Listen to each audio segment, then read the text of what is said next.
So last video, we mentioned the 3 ways to win. Win by trading, win by setting up, and by switching around. Now let's get into more details. In this video, I'll be focusing on trading.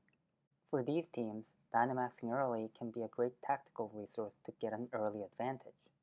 The downside of using your Dynamax early is that you may get counterswept. To avoid this, it's good to have option of Pokemon that can take on opposing Dynamax without having to Dynamax themselves. So here you have options.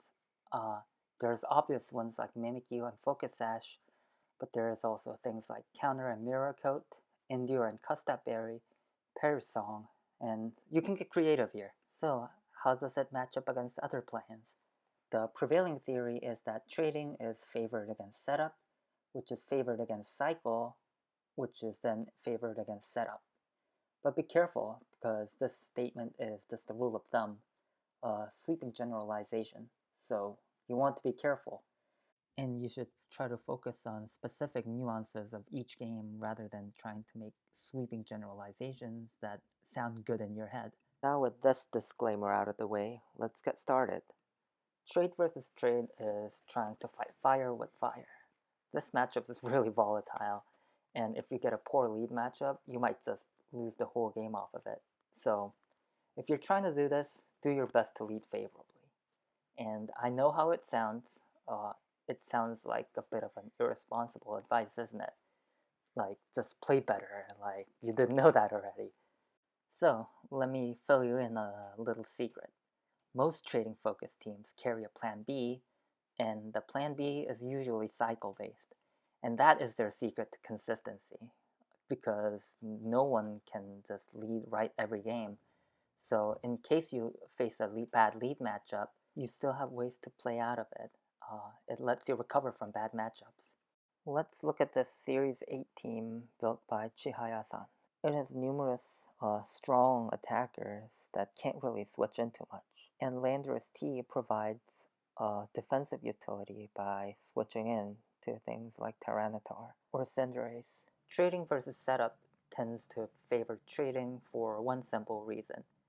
Setup offense tend to have dedicated leads, so trading teams have an easier time picking an advantage at lead.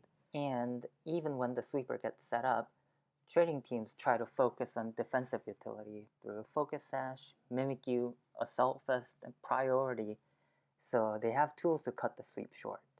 But there's many variables in play.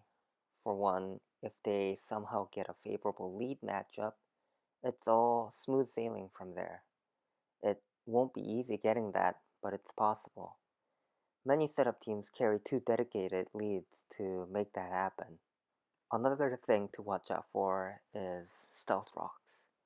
They remove defensive utility from Focus Sash, and that's a big deal.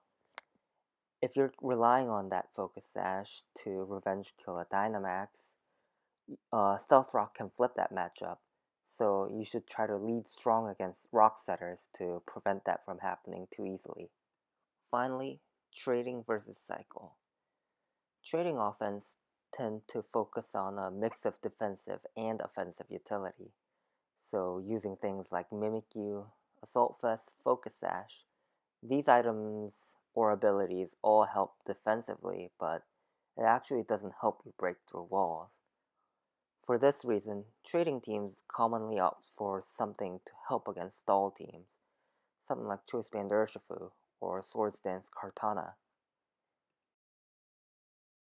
So in short, trading teams like having a stopper, a bulky cushion to cover its bad lead matchups, and a way to stall break.